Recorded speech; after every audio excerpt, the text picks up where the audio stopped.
It looks like a child's drawing come to life. Blocky, cheerful avatars run through a digital park. The colors are bright, the sounds are playful. It's a universe built on imagination, creativity, and connection. A place where over 70 million people, most of them children, log in every single day to build, to play, and to be with their friends. This is Roblox, and for years, it has been the virtual backyard for our generation. But look closer. In the shadowed corners of a private server and a chat window designed to disappear, a different kind of connection is being made.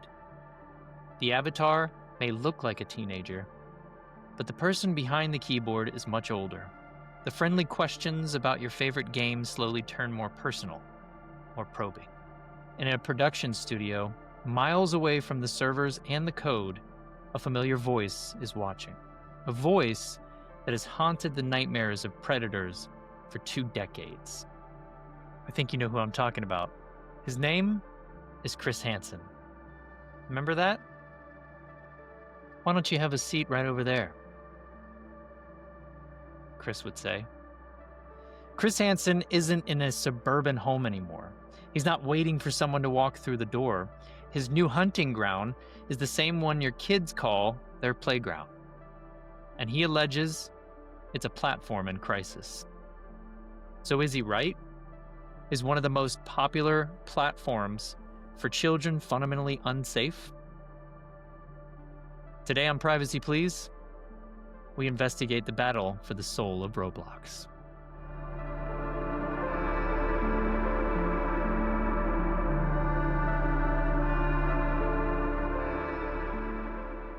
Alrighty then, ladies and gentlemen, welcome back to Privacy Please. I am your host, Cameron Ivey, and what you just heard is not a hypothetical.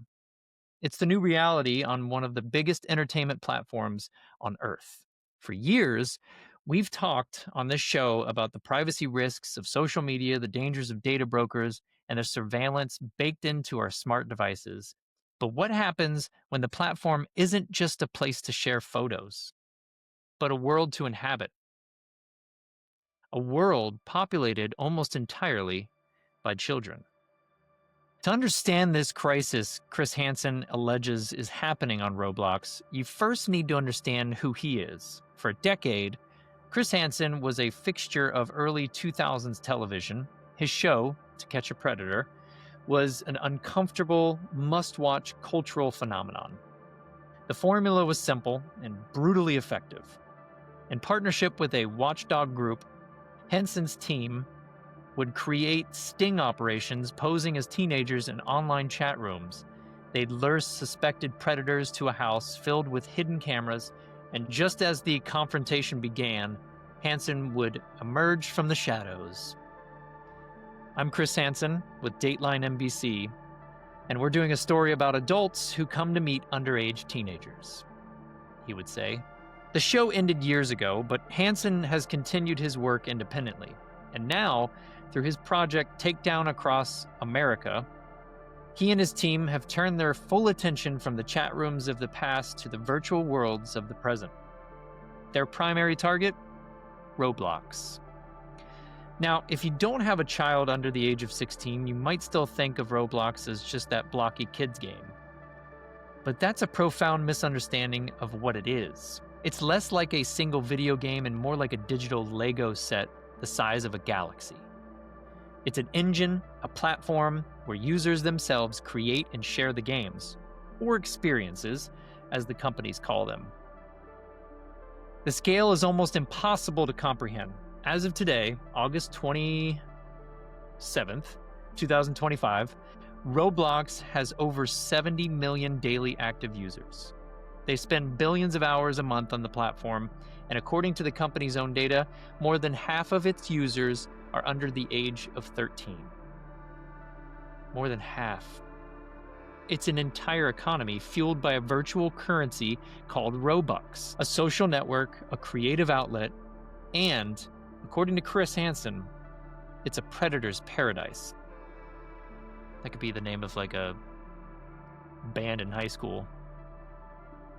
Not a very good band.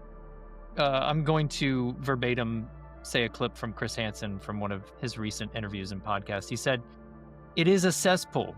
It is a hunting ground. We're talking to predators every single day on this platform who are actively looking for children. Their safety systems are a joke." End quote. Hansen's allegations are specific and deeply troubling. He claims his team has uncovered rampant grooming in private chats and on third-party apps like Discord, which users are often lured to. He points to the ease with which bad actors can bypass the platform's chat filters using special characters or coded language. And most disturbingly, he highlights the proliferation of what are known as condo games. These are user-created spaces designed explicitly to simulate adult and sexual interactions, using the game's own mechanics and animations to sexualize the childlike avatars in ways that automated moderation struggles to detect. So you have this massive clash. A child safety crusader whose name is synonymous with catching predators versus a $30 billion tech Goliath that insists it's doing whatever it can to protect its young users. But is it that simple?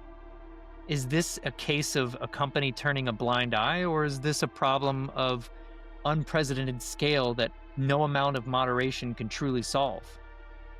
To find out, we first need to look under the hood of Roblox itself. What are their defenses? And are the very features that make Roblox so popular also the ones that make it so dangerous? That's coming up after the break.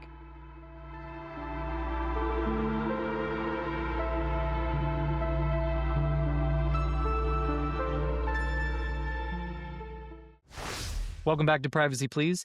Before the break, we laid out the battlefield. Chris Hansen, on one side, alleging that Roblox is a cesspool for predators, and on the other, a tech giant that provides a creative outlet for over 70 million people a day.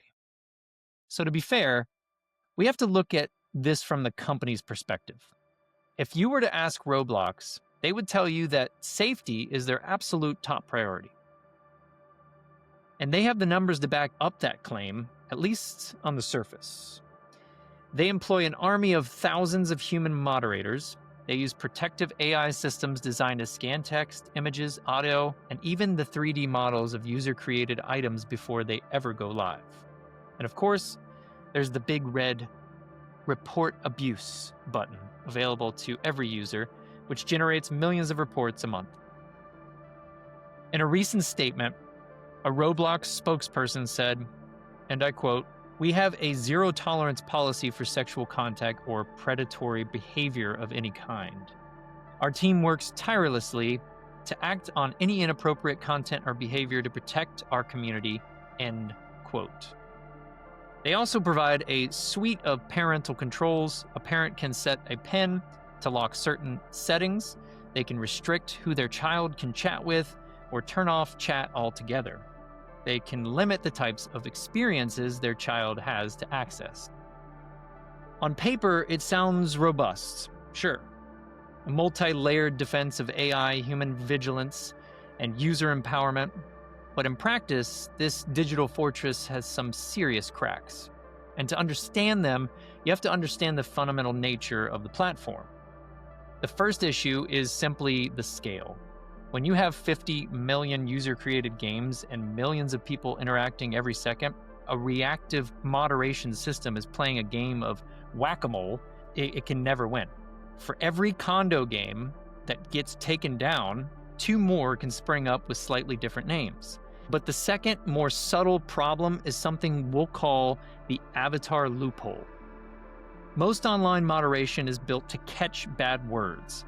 It looks for text, slurs, threats, talk of harm or self-harm, or attempts to share personal information. But sophisticated groomers know this. They know that the chat is monitored. So they don't use words, they use actions. This is the secret behind these condo games. They are built to bypass moderation because nothing explicitly violating is ever typed into a chat box.